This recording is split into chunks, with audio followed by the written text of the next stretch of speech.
कल जो हुआ वो तारीख में पहले कभी नहीं देखा गया था। ये बात तो तय थी कि कोरोना वायरस की वजह से दुनिया गैर मामूली हालात का शिकार होगी, लेकिन इस तरीके से होगी ये किसी ने सोचा नहीं था। तेल जिस पर दुनिया के कई अहम ममालिक जंगें लड़ चुके हैं और आज भी पूरी दुनिया का पहिया इसी तेल पर चलता है, उस तेल की कीमत कल मनफी हो गई और तेल की मार्केट ने अपना बदतरीन दिन देखा। तेल की कीमतें मनफी होने के बाद अमेरिका की कई बड़ी कंपनियां अब दिवालिया हो सकती हैं। अमेरिका की ऑयल इंडस्ट्री इस वक्त तबाही की जानिब गामजन है। सऊदी अरब समेत तेल बरामद करने वाले ममालिक की मईशत खतरे से दो चार है। कोरोना वायरस की वजह से तेल की डिमांड इस हद तक गिर गई है कि तेल पैदा करने वाली अमेरिकी कंपनियों के पास तेल रखने की जगह कम पड़ गई। आज मई के कॉन्ट्रैक्ट का आखिरी दिन था, लेकिन कोरोना वायरस की वजह से तेल की डिमांड इस हद तक गिर गई थी कि तेल रखने की जगह ही नहीं थी और तेल से ज्यादा तेल रखने की जगह की कीमत बढ़ गई। यानी दुनिया में तेल की कीमतें अभी मनफी नहीं हुई हैं। यानी सिर्फ अमेरिका के तेल की कीमत जो मई के मुआहदे से मुताल्लिक थी वो डिमांड और स्टोरेज ना होने की वजह से मनफी हो गई थी। कल जून का कॉन्ट्रैक्ट $20 फी बैरल पर ही ट्रेड होता रहा था। ब्रेंट ऑयल $26 फी बैरल पर ही ट्रेड होता रहा था, मगर आज ये कॉन्ट्रैक्ट भी क्रैश करते नजर आए। आज जून का कॉन्ट्रैक्ट 45% गिर चुका है। $11 फी बैरल पर इस वक्त प्राइस ट्रेड हो रही है। ब्रेंट ऑयल 25% गिरकर $19 फी बैरल पर आ चुका है। ये तारीखी रेट है, लेकिन तेल के इस रेट पर भी फरोख्त होना अमरीकी मईशत के लिए तबाहकुन है, दीगर मईशतों के लिए तबाहकुन है। CNN की एक रिपोर्ट के मुताबिक $30 फी बैरल पर जब अमरीकी तेल बिक रहा था तब भी सूरत हाल खराब थी, लेकिन जब कीमतें $20 और $10 तक पहुंच जाएं तो ये एक डरावना ख्वाब है। जब वक्त अच्छा था तो अमेरिका की तेल की कंपनियों ने कर्जा लेकर बड़ी सरमायाकारी की और इस तारीखी गिरावट के बाद वो कंपनियां इस माली बहरान का बोझ नहीं उठा सकेंगी। CNN के मुताबिक अगर अमेरिकी तेल की कीमतें $20 तक बरकरार रहती हैं तो 2021 तक अमेरिका की तेल की सनत से जुड़ी 533 कंपनियां दिवालिया होने की दरख्वास्त दायर कर देंगी और अगर तेल की कीमत $10 फी बैरल तक चली जाती है तो 1001 कंपनियां 2021 तक दिवालिया होने की दरख्वास्त दायर कर देंगी। यानी सूरत हाल ऐसी रही तो अमेरिका की ऑयल इंडस्ट्री के लिए तबाही ही तबाही है। सिर्फ यही नहीं, दुनिया की सबसे बड़ी तेल जखीरा करने वाली कंपनी ने ऐलान कर दिया है कि तेल जखीरा करने के लिए जितनी भी जगह मौजूद थी वो सब खत्म हो चुकी है, बिक चुकी है। ब्लूमबर्ग की रिपोर्ट के मुताबिक वोपेक ने ऐलान किया है कि खरीदारों की तरफ से दुनिया भर में हमारे टर्मिनल्स पर जो तेल रखा जाता था अब उसकी सलाहियत मुकम्मल तौर पर खत्म हो चुकी है, क्योंकि मजीद जगह नहीं है। और सिर्फ हमारे पास नहीं बल्कि कई ऐसी दीगर कंपनियां जिनके पास तेल जखीरा करने की जगह मौजूद नहीं है। ब्लूमबर्ग के मुताबिक इंडोनेशिया से लेकर मैक्सिको तक कंपनियां तेल को जखीरा करने के लिए जगह ढूंढ रही हैं। समंदरों पर जगह ना होने की वजह से टैंकरों पर तेल लाद लाद कर पार किया जा रहा है, जबकि यूरोपीय ममालिक के दरमियान जो समंदर मौजूद है वहां चंद बहरी जहाज कई दिनों से तेल लेकर घूम रहे हैं, कोई इस्तेमाल करने को तैयार नहीं है। ब्लूमबर्ग के मुताबिक वोपेक, जिसके पास दुनिया भर में तेल जखीरा करने के 3 बड़े हब मौजूद हैं जिसमें सिंगापुर, रोटरडैम और फुजेरा शामिल हैं, वो मार्केट में खरीदारों की तरफ से तेल की फौरी अदायगी और उसे स्टोर करके फायदा हासिल करती है। यानी जब सस्ता हो तो तेल स्टोर कर लिया जाता है और महंगा हो जाए तो बेचकर मुनाफा कमाया जाता है। बहुत से खरीदार ये करते हैं। अब उसके पास भी स्टोरेज की कोई जगह मौजूद नहीं, वो चाहते हैं कि मजीद स्टोर करें। इस वक्त बहुत सस्ता तेल मिल रहा है मगर उनके पास जगह नहीं है। ब्लूमबर्ग के मुताबिक डीजल, जेट फ्यूल और गैसोलीन की मार्केट गिर चुकी है।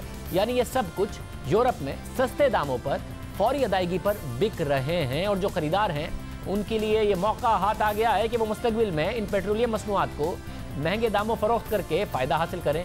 जो एयरलाइन इंडस्ट्री है उसके पास मौका है मगर किसी के पास तेल खरीदने की गुंजाइश नहीं है। इस वक्त जहाज़ अपने एयरपोर्ट्स पर खड़े हैं, वो फ्लाई नहीं कर रहे, एयरलाइंस उड़ नहीं रही हैं, जिसकी वजह से इस वक्त कोई नहीं है जिस तेल को ख़रीदे। मगर तेल ज़खीरा करने की गुंजाइश इस वक्त कैसे पैदा हो?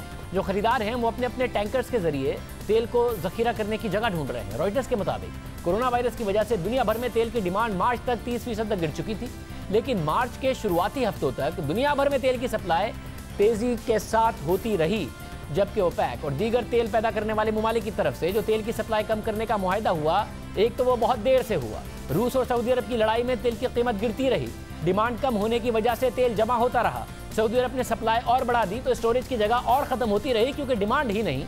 और फिर सप्लाई कम करने का अमेरिकी सदर डोनाल्ड ट्रंप ने मुआहदा कराया तो एक तो बहुत देर हो चुकी थी, दूसरा सप्लाई 10 मिलियन बैरल से कम की गई मगर दुनिया की डिमांड 30 मिलियन बैरल से कम हो गई थी। यानी 100 मिलियन बैरल से घटकर दुनिया सिर्फ 70 मिलियन बैरल की डिमांड पर आ गई थी। हालत यहाँ तक पहुँची है कि अमेरिकी रियासत ओक्लाहोमा का शहर कशिंग, जिसकी आबादी 10,000 है और जो तेल जखीरा करने और ऑयल रिफाइनरी की वजह से पहचाना जाता है, वहां भी तेल रखने की जगह खत्म हो गई है। रॉयटर्स के मुताबिक जो अमेरिका में तेल जखीरा करने का सबसे बड़ा हब समझा जाता है ये शहर, गुज़िश्ता हफ्ते तक उसकी 70% स्टोरेज की जगह भर चुकी थी और खरीदार कह रहे हैं कि अगले 2 हफ्तों तक यहाँ पर स्टोरेज की कोई जगह नहीं बचेगी, यानी 100% कैपेसिटी पर चला जाएगा। आज तेल की मार्केटें दरहम बरहम हो चुकी हैं। रूस और सऊदी अरब का इसमें एक अहम किरदार है। सिर्फ यही नहीं, अमेरिकी मुदाखलत के बाद भी रूस और सऊदी अरब के दरमियान तेल की पैदावार कम करने का मुआहदा हुआ, मगर तेल पैदा करने वाले ये दोनों बड़े मुमालिक अब भी तेल की मार्केट्स पर अपनी उजारादारी कायम करने की कोशिश कर रहे हैं। खासतौर से सऊदी अरब एक दूसरे की मार्केट को ये टारगेट कर रहे हैं। एक तरफ तेल की कीमतें क्रैश हो रही हैं, तेल को जखीरा करने की जगह नहीं है, दूसरी तरफ ये अभी भी बाकायदा तौर पर एक दूसरे की मार्केट को टारगेट कर रही हैं। रॉयटर्स के मुताबिक सऊदी अरब एशियन मार्केट को हदफ बना रहा है, जहां तेल की डिमांड सुस्त होने के बावजूद भी बरकरार है, जबकि एशियन मार्केट में रूस अपनी पाइपलाइन के जरिए अपने तेल की पैदावार का बड़ा हिस्सा एक्सपोर्ट करता है और अब वो सऊदी अरब के निशाने पर है। इसी तरह सऊदी अरब यूरोप में अपने कदम जमाने की भी कोशिश कर रहा है और ये वो खित्ता है जहां पर रूस के कदम मजबूत हैं। रॉयटर्स के मुताबिक इटली, तुर्की, यूनान, फ्रांस और पोलैंड में सऊदी अरब के तेल की सप्लाई तेज होंगी और ये मुमालिक रूस के तेल के मुस्तकिल खरीदार हैं। रॉयटर्स के मुताबिक यूरोप और एशिया में खरीदारों को अपनी तरफ खींचने के लिए सऊदी अरब ने उन्हें पेशकश की है कि वो तेल की डिलीवरी की अदायगी 90 दिन बाद कर सकते हैं, जबकि रूस को इन मार्केट्स पर एडवांटेज इसलिए हासिल है क्योंकि वो ज़्यादा एक्सपोर्ट्स पाइपलाइंस के जरिए करता है और इसे सऊदी अरब की तरह टैंकर्स और डिलीवरी पर पैसा खर्च नहीं करना पड़ता। बहरहाल कोरोना वायरस के साथ साथ सऊदी अरब और रूस की लड़ाई तेल की कीमतों पर असरअंदाज हो चुकी है। अमेरिका जैसे ममालिक में इंडस्ट्रियाँ तबाही की जानिब गामजन हैं, जबकि कुछ ममालिक इस हवाले से मुस्तफीद हो सकते हैं। जहाँ एक तरफ दुनिया परेशान है कि तेल कहाँ रखा जाए, डिमांड कम हो चुकी है, वहीं चीन मुसलसल तेल खरीद रहा है। ना सिर्फ खरीद रहा है बल्कि चीन ने अपनी स्ट्रेटेजिक रिजर्व दुगना कर दिए हैं। रॉयटर्स के कॉलम निगार क्लाइड रसल के मुताबिक एदाद शुमार बताते हैं कि जनवरी से लेकर मार्च तक चीन ने जो तेल दरामद किया है उसमें से 2 मिलियन बैरल्स रोजाना चीन ने रिफाइनरीज को नहीं भेजा, जबकि 2019 तक यह मामला 1 मिलियन बैरल तक खड़ा था। इसका मतलब यह है कि चीन ने तेल से मुतालिक अपने स्ट्रेटेजिक रिजर्व्स को दुगना तक बढ़ा दिया है। वो तेल तो खरीद रहा है मगर रिफाइनरीज को नहीं भेज रहा है क्योंकि आगे तेल की डिमांड कम है और वो उसको अपने रिजर्व्स में इकट्ठा कर रहा है। आम बात यह है कि कोरोना वायरस की वजह से जो डिमांड में कमी आई है उसके बावजूद चीन ने अपनी तेल की दरामदाद में कमी नहीं की, यानी चीन तेल इंपोर्ट करके अपने स्टोरेज में बढ़ा रहा है। पहले की तरह ज़ाहिर दरामदाद नहीं है मगर उतनी कमी नहीं आई है जितने की तवक्को की जा रही थी। अलास्का, कनाडा और ब्राज़ील जैसे ममालिक से सस्ते दामों पर चीन स्पॉट बाइंग कर रहा है, यानी फौरी अदायगी करके डिलीवरी ले रहा है। यानी चीन जैसा मुल्क इस बहरान की सूरत में फ़ायदा उठा रहा है। चीन की मईशत सुस्तरवी का शिकार है, सुकड़ रही है, मगर अपने मुस्तकबिल के बारे में वो तेज़ी से इस वक्त खरीदारी कर रहा है। पाकिस्तान के लिए भी सुनहरी मौका है, मगर क्या पाकिस्तान तैयारी कर रहा है? नहीं कर रहा है। हमने नदीम बाबर साहब को इस हवाले से दावत दी थी। जब 1 महीने पहले तेल की कीमतें $30 फी बैरल के आसपास आई थी तो उस वक्त उनसे पूछा गया कि क्या तेज़ी से आप बाय कर रहे हैं, तेज़ी से तेल पाकिस्तान खरीद रहा है ताकि मुस्तकबिल ताकि इसका फ़ायदा उठा सके, तो उन्होंने क्या जवाब दिया था? हमारी हद्दुल इम्कान कोशिश यही है कि हम जितना मुमकिन हो सके प्रैक्टिकली हम कुछ अपनी परचेज़ को हेज कर लें आजकल के एनवायरनमेंट में। और हेजिंग में 2-3 चीज़ें हमें जहन में रखनी पड़ती हैं। मसलन कि आज अगर लेट्स से $32 चल रही है तेल की कीमत और हम उसको किसी तरह मैनेज करके फ़िक्स कर लेते हैं 32 पे, कल को अगर ड्रॉप होके 25 पे चली जाए तो फिर सवाल उठेगा कि अच्छा जी आपने फ़िक्स क्यों की, ये तो और नीचे जानी थी। तो वो सेकंड गैसिंग जिसे कहते हैं वो बहुत ज़्यादा शुरू हो सकती है। तो इसलिए हम जो स्ट्रैटेजी डेवलप कर रहे हैं वो call it insurance policy strategy. हम कॉल ऑप्शंस वगैरह स्ट्रक्चर्स देख रहे हैं कि हम एक लेवल से ऊपर जाने को हेज कर लें, लेकिन अदरवाइज़ जो मार्केट में जो प्राइस चल रही है उसका बेनिफिट लें इस लो प्राइस का।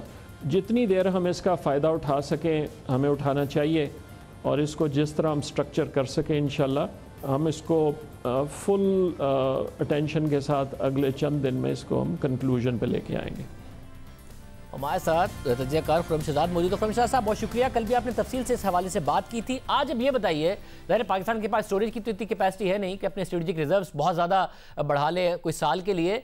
कैसे पाकिस्तान इस सूरत हाल से फ़ायदा उठा सकता है और उठा रहा है या नहीं उठा रहा है? देखें, सबसे पहली बात यह कि जी नदीम बाबर साहब बात कर रहे हैं बिल्कुल ठीक है, क्योंकि देखें इसमें 2-3 चीज़ें होती हैं कि आज जो बाइंग होती है वो दो तरह से होती है। एक तो स्पॉट बाइंग होती है, एक फ्यूचर बाइंग होती है। फ्यूचर बाइंग में आप जो है वो कॉल ऑप्शन लेते हैं, definitely this is right to buy, यानी कि आपके पास ये हक आ जाता है कि एक खास महीने बाद, 2 महीने बाद, 3 महीने बाद आप उसको बाय कर सकते हैं खास प्राइस पे। देखिए इसकी एक कॉस्ट होती है, उसे इंश्योरेंस कहते हैं। ये बिल्कुल इसी तरह होता है, लेकिन जब वो प्राइसेस नीचे आ जाती है तो वो कॉस्ट आपकी ज़ाया होती है, और जब ऊपर जाती है तो आपको फ़ायदा देती है। और अब तो इशू ये है कि हमारे पास स्टोरेज कैपेसिटी का भी मसला है। दूसरा जो इशू होता है वो स्पॉट बाइंग का होता है। हम स्पॉट बाइंग भी अगर अभी करते हैं उसमें भी कुछ दिन लगेंगे, लेकिन हमारे यहाँ स्टोर करने की जगह इस वक्त नहीं है, क्योंकि स्ट्रेटेजिक रिजर्व्स हमने कभी बिल्ड नहीं किए। हमने पेट्रोलियम डेवलपमेंट लेवी तो चार्ज की, लेकिन उसको हमने जो स्ट्रेटेजिक रिजर्व्स डेवलप करना होता है, जैसे इंडिया ने किया, इंडिया की एक कंप्लीट कंपनी है स्ट्रेटेजिक रिजर्व बिल्ड करने की, जिसकी वजह से आज वो रिजर्व बिल्ड कर रहा है। सिमिलरली चाइना ऐसा कर रहा है और यूएस भी ऐसा कर रहा है। तो स्पॉट बाइंग का ये फायदा होता है। दूसरा जो कॉस्ट होती है, जैसे मैं कह रहा था कि जो फॉरवर्ड की कॉस्ट होती है वो लेट से आज प्राइस चल रही है मिसाल के तौर पे 11 पे आ गई है WTI, और आपका जो ब्रेंट आ गया वो तकरीबन $17-18 पे चल रहा है पर बैरल, और आपका जो बेंचमार्क है वो अरब लाइट है, वो इस वक्त $19 पे चल रहा है। अगर $19 पे आज हेज किया जाता है, यानी कि कॉल ऑप्शन लिया जाता है 3 महीने का, और ये कहा जाता है कि जी 3 महीने की कॉस्ट क्या है, तो कम से कम $5 से $60 शाज़ेब उस पर ऐड करने पड़ते हैं, वो कॉस्ट इंश्योरेंस की देने के लिए। लेकिन मिसाल के तौर पे यहाँ से प्राइसेस जो है और नीचे चली जाती हैं, तो बात बिल्कुल ठीक है, वो इंश्योरेंस जो है ज़ाया हो जाएगा। ये इसी तरह ही है कि एक्सीडेंट हो या ना हो, आपको इंश्योरेंस भरना पड़ता है। एक्सीडेंट हो जाए, अल्लाह ना करे, तो आपको ऑफकोर्स उसका एक रिटर्न मिलता है। अगर एक्सीडेंट ना हो तो आपको वो कॉस्ट ज़ाया हो जाती है। और अब तो इशू ये है कि हमारे यहाँ फियर फैक्टर भी बहुत बड़ा है कि अगर जो है अच्छा हेज होता है तो उस पर कोई अप्रिशिएट नहीं करता, अगर नीचे चली जाएगी प्राइस उस पर इम्पैक्ट ये होगा कि आपके ऑडिट्स खुल जाएंगे, और नेचुरली वो उसकी वजह से डिसीजन जो है थोड़ा सा डिले होता है, और वो फियर बहुत ज़्यादा होता है। नदीम साहब ने इसको पॉइंट आउट भी किया है। मतलब तो इस वक्त यानी कि कोई ऐसा फ़ायदा है नहीं जो हम ज़्यादा इस सूरत हाल से ले रहे हैं, क्योंकि ये कॉस्ट से क्योंकि कम है, कोरोना वायरस का फैक्टर भी शायद सारी ज़िंदगी ना रहे, तो बहुत लंबा अर्सा तो यहाँ पर प्राइसेस नहीं रहेंगी। देखिए इसमें एक सिल्वर लाइनिंग क्या है शाहजेब, पाकिस्तान के पास डेफर्ड फैसिलिटी है सऊदी अरेबिया की, तकरीबन 3.25 बिलियन $3.25 बिलियन की जो है वो डेफर्ड फैसिलिटी गवर्नमेंट ने अवेल की थी साल पहले, और वो आज तकरीबन $500-600 मिलियन अभी तक मेरे ख्याल में उसमें स्पेंड हुए हैं। देखें हम क्रूड कितना इंपोर्ट करते हैं, क्रूड हम इंपोर्ट करते हैं $3.5 बिलियन का हर साल। उतनी ही हमें फैसिलिटी मिली थी, तो क्यों ना आज हम उस फैसिलिटी को यूज़ करें और स्पॉट पे ऐसा ऐसा बाइंग करते जाएं। लेकिन इशू ये है कि आपकी रिफाइनरीज के पास गवर्नमेंट ने ऑलरेडी इंपोर्ट जो है बंद की हुई है, और क्रूड जो है आपके रिफाइनरीज के पास पड़ा है, आप लोकली भी जो है एक्सप्लोर कर रहे हैं, और रिफाइनरी के पास प्रोडक्ट्स भी हैं, तो डिमांड तो आपकी ऑलरेडी 30% डाउन हुई है, तो कोई फायदा नहीं है अभी बाइंग करने का। लेकिन अच्छी बात क्या है, अच्छी बात यह है कि जो भी प्राइसिंग इंटरनेशनल मार्केट में होगी वो लोकल रिफाइनरीज को भी लेनी पड़ेगी, OMCs को भी लेनी पड़ेगी। उसी वजह से एक आम आदमी को फायदा जरूर होगा, क्योंकि प्राइसिंग एटलीस्ट आप इंपोर्ट कर रहे हैं, अगर आप क्रूड इंपोर्ट नहीं भी कर रहे हैं। बहुत शुक्रिया, खुर्रम शहजाद हमारे साथ मौजूद थे। प्रोग्राम में आगे बढ़ते हैं। हुकूमत गंदम चीनी के बाद पावर सेक्टर की इंक्वायरी रिपोर्ट सामने लाने का ऐलान कर चुकी है, आज ऐलान कर चुकी है। वफाकी काबीना के इजलास में पावर सेक्टर की तहकीकाती रिपोर्ट पर तफसीली ब्रीफिंग दी गई, जिसके बाद काबीना ने तहकीकाती रिपोर्ट आम करने की मंजूरी दे दी है।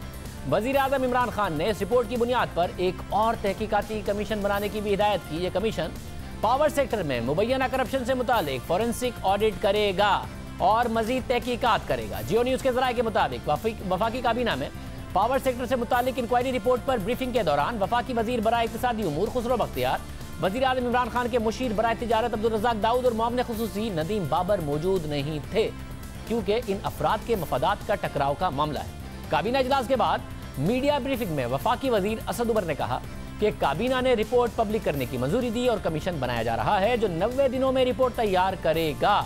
इससे पहले हुकूमत चीनी पर इंक्वायरी कमेटी की सिफारिशात पर शुगर कमीशन बना चुकी है, जिसकी रिपोर्ट 25 अप्रैल तक आने का इम्कान है।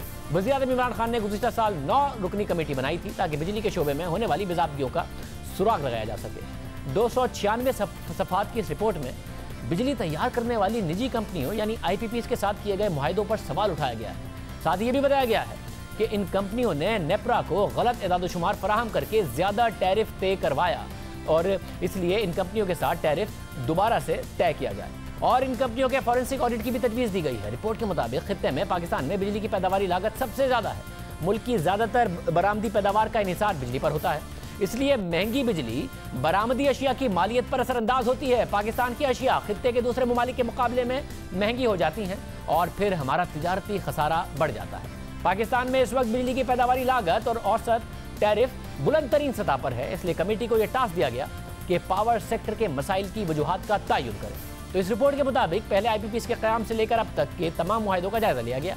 1994 की पावर पॉलिसी के तहत 16 कंपनियों ने 50 अरब 80 करोड़ रुपए की सरमायाकारी की और ये कंपनियां अब तक 415 अरब रुपए की मुनाफा कमा चुकी हैं। और ये मुकम्मल इजादतशुमार नहीं है, क्योंकि कमेटी के मुताबिक उन्हें 312 दस्तावेजात की जरूरत थी, मगर उन्हें नेपरा और ACCP से सिर्फ 275 माली दस्तावेजात मिली, जिनकी बुनियाद पर यह इजादतशुमार जारी किए गए हैं। रिपोर्ट के मुताबिक इन कंपनियों को 2 से 4 बरस में अपने लगाया गया सरमाया वापस मिल गया और अब ये कंपनियां अपनी सरमायाकारी पर 18 गुना ज्यादा मुनाफा कमा चुकी हैं। उनमें से 6 कंपनियों ने सालाना रिटर्न ऑन इक्विटी यानी सरमायाकारी में मुनाफा 60 से 79% तक कमाया और 4 कंपनियों ने 40% तक सरमायाकारी में मुनाफा हासिल किया। कमेटी के मुताबिक इतना मुनाफा दूसरे किसी भी कारोबार में किसी भी सेक्टर में दिखाई नहीं देता। खासतौर पर पावर सेक्टर में रिस्क कम है और हुकूमत की तरफ से गारंटीज दी जाती हैं, गारंटीड पेमेंट है। रिपोर्ट के मुताबिक पावर पॉलिसी 2002 के तहत 2934 मेगावाट के पावर प्रोजेक्ट लगाए गए। इन कंपनियों ने 57 अरब 80 करोड़ रुपए की सरमायाकारी की और ये कंपनियां 8 से 9 साल के ऑपरेशन में 203 अरब रुपए का मुनाफा कमा चुकी। कुछ कंपनियों की सरमायाकारी में मुनाफे की शरह 87% तक है। रिपोर्ट के मुताबिक 2015 की पावर पॉलिसी के तहत कोयले से बिजली तैयार करने वाली 2 कंपनियों ने पावर प्रोजेक्ट्स लगाए। एक कंपनी 1 साल के दौरान अपनी सरमायाकारी पर 71% मुनाफा कमा चुकी है, जबकि दूसरी कंपनी ने 1 साल में सरमायाकारी का 32% मुनाफा कमाया। गुज़िश्ता 2 सालों में रुपए की कदर में कमी की वजह से इन कंपनियों की सरमायाकारी में मुनाफे की शरह 43% रही, क्योंकि उन्हें मुनाफा डॉलर में मिलता है। इसलिए डॉलर रुपए के मुकाबले में बढ़ा तो रुपए में इन कंपनियों का मुनाफा भी बढ़ा। रिपोर्ट के मुताबिक बिजली तैयार करने वाली कंपनियों ने नेपरा को गलत इजादतशुमार दिए और ज्यादा टैरिफ हासिल करके ज्यादा मुनाफा हासिल किया। 2002 की पावर पॉलिसी के तहत कायम की गई कंपनियों को फ्यूल के इस्तेमाल से ज्यादा अदायगियां की गई और गुज़िश्ता 9 बरस में 64 अरब 22 करोड़ रुपए की इजाफी अदायगियां इन कंपनियों को की गई और आइंदा आने वाले सालों में 145 अरब रुपए की और अदायगियां की जाएंगी, जिसका मतलब है कि इन कंपनियों को मजमूई तौर पर 209 अरब रुपए की इजाफी अदायगियां की जाएंगी। रिपोर्ट के मुताबिक नेपरा ने मुतल्लिका IPPs की फराहम करदा मालूमात की बुनियाद पर हीट रेट की मंजूरी दे दी। रिपोर्ट के मुताबिक 2013 के फ्रेमवर्क के तहत 254 मेगावाट के 8 प्लांट लगाए गए। टैरिफ के तयन के वक्त पाकिस्तान शुगर मिल्स एसोसिएशन ने net annual plant capacity factor यानी NACP 45% बताया और नेपरा ने उसकी बुनियाद पर फिक्स्ड कॉस्ट का तयन कर दिया। हालांकि बगैस बेस्ड प्लांट्स जो होते हैं, जो कि चीनी बनाने वाली जो शुगर फैक्ट्रीज हैं, उसमें 45% NACP से ज़्यादा पर काम करते हैं। इस तरह से उन प्लांट्स को इनके अखराजात और अदायगियों से ज़्यादा पैसे दिए गए, यानी अखराजात कम आए थे, मगर जो उन्होंने बताया नेपरा ने वो मान दिए और उससे ज़्यादा पैसे दे दिए। इसके नतीजे में 4 प्लांट्स को 6 अरब 33 करोड़ रुपए की इजाफी अदायगियाँ की गई। कमेटी ने IPP से मुआहदों का जायजा लेने के बाद लिखा कि इन कंपनियों की अदायगियों का जायजा लेने के बाद 3 नताइज सामने आते हैं और वो ये है कि बिजली पैदा करने वाली कंपनियों का मुनाफा बहुत ज़्यादा है। इन कंपनियों की गलत बयानी की वजह से उन्हें ज़ायद अदायगियाँ की गई हैं और रेगुलेटर ने उस पर तवज्जो नहीं दी। इसलिए ज़रूरी है कि फौरी तौर पर इस मामले को देखा जाए, साथ ही बिजली की पैदावारी लागत में कमी लाकर उसे मुनासिब सतह तक लाया जाए। आगे चलकर कमेटी ने हुकूमत के सामने 2 ऑप्शन रखे हैं। पहला ऑप्शन ये कि तमाम स्टेक होल्डर्स के साथ बातचीत की जाए, एक मुआहदे पर पहुंचा जाए जो इस बात को यकीनी बनाए कि मुस्तकबिल में पाकिस्तान में बिजली के शोबे में माली इस्तेहकाम आ सके। दूसरा ऑप्शन ये दिया गया है कि हुकूमत इन तमाम कंपनियों का फॉरेंसिक ऑडिट करवाए ताकि इन कंपनियों की बेज़ाब्तगियां साबित हो जो इस रिपोर्ट के स्कोप की वजह से वाजे नहीं हो सकी हैं। IPPs की ओवर इनवॉइसिंग, फ्यूल के इस्तेमाल, फाइनेंशियल स्टेटमेंट की मिस रिपोर्टिंग के तयन के लिए उनका फॉरेंसिक ऑडिट कराया जाए। IPPs के हीट रेट का फॉरेंसिक ऑडिट कराया जाए। इसके अलावा फ्यूल सप्लाईज में मुमकिना किकबैक्स को भी देखा जाए। रिपोर्ट के मुताबिक माजी की इन बेज़ाब्तगियों को हल करने के लिए, बिजली की पैदावारी लागत को मुस्तहकम करने के लिए और बिजली के सारिफीन के लिए काबिल बर्दाश्त सतह पर रखने के लिए ज़रूरी है कि अब तक की गई तमाम इजाफी अदायगियों को इन कंपनियों से रिकवर किया जाए। अमरीकी डॉलर की बुनियाद पर मुनाफे को रुपए की बुनियाद पर मुनाफे में तब्दील कर दिया जाए, जिसके नतीजे में सालाना 150 अरब रुपए की बचत हो सकती है। इसके अलावा टेक और पे मुआहदे का खात्मा किया जाए और उससे टेक एंड पे मुआहदे को की तरफ बढ़ाया जाए। यानी इन बिजली बनाने वाली कंपनियों को पाकिस्तान में सरमायाकारी करने के लिए यकीन दहानी कराई गई थी कि आप बिजली का कारखाना लगा लें और बिजली पैदा करें। अगर किसी मौसम में या किसी और वजह से सप्लाई ज़्यादा होने की वजह से हुकूमत आपसे बिजली नहीं मिलेगी तो भी आपको पैसे अदा करेगी। मगर अब रिपोर्ट ये सिफारिश कर रही है कि इन मुआहदों को इस शर्त में तब्दील कर दिया जाए कि हुकूमत अगर बिजली खरीदेगी तो ही आपको पैसों की अदायगी करेगी, वरना नहीं करेगी। अगर 1994 या 2002 की पॉलिसी के तहत बनने वाली कंपनियां टेक एंड पे के मुआहदे पर तैयार ना हो तो रिपोर्ट कहती है कि हुकूमत को चाहिए कि वो इन प्लांट्स को रिटायर कर दे। टेक एंड पे मुआहदे से 150 से 200 अरब रुपए तक की बचत होगी। मुआहदे पर आमदनी डॉलर की जगह रुपए में हो। इसके अलावा कमेटी ने सर्कुलर डेट का भी जायजा लिया है और रिपोर्ट के मुताबिक 2005 और 2010 के दौरान बिजली की पैदावारी लागत में 148% इजाफा हुआ, जबकि 2007 से 2019 के दौरान पावर सेक्टर को 3,202 अरब रुपए की अदायगियां की गई। उनमें से सब्सिडी की मद में 2,860 अरब रुपए की अदायगियां की गई और माली साल 2019 में सर्कुलर डेट में 465 अरब रुपए का इजाफा हो गया, जिसके बाद सर्कुलर डेट 1600 अरब रुपए हो गया। 13 साल के अरसे में मुल्क को 4,802 अरब रुपए का इस रिपोर्ट के मुताबिक नुकसान हुआ। साथ ही पावर सेक्टर की सुस्ती की वजह से सालाना 370 अरब रुपए का नुकसान हो रहा है, ये रिपोर्ट कहती है। इसलिए रिपोर्ट कहती है कि यह अहम है कि 2007 में सरकारी कर्जा जो जीडीपी का 52% था, वो 2019 में हुकूमती कर्जा जीडीपी के 85% तक बढ़ गया है। अब हुकूमत और आईपीपीएस के दरमियान मुज़ाकरात हो रहे हैं। इस हवाले से खालिद मुस्तफ़ा की खबर छाया हुई, जिसके मुताबिक आईपीपीएस हुकूमत के साथ मुज़ाकरात पर आमादा है, मगर उन्हें हुकूमती टीओआर्स पर तहफ़्फ़ुज़ात हैं। आईपीपीएस का कहना है कि टीओआर्स में कुछ बातें काबिल कबूल नहीं है, क्योंकि वो हुकूमत के पावर पॉलिसी का हिस्सा है, जिन्हें खुद मुख्तार जो सोवरेन गारंटी है वो हासिल है। आईपीपीएस के एक चीफ एग्जीक्यूटिव ने द न्यूज़ को बताया कि 2002 पावर पॉलिसी के तहत जब आईपीपीएस लगाए गए थे तो फी डॉलर की कीमत 60 रुपये थी, जो बढ़कर अब 160 रुपये तक हो गई है। ये आईपीपीएस की गलती नहीं है, बल्कि एक्सचेंज रेट से मुतालिक हुकूमत की मुआशी पॉलिसियों का नतीजा है। इजाज़त दीजिए, अल्लाह हाफ़िज़।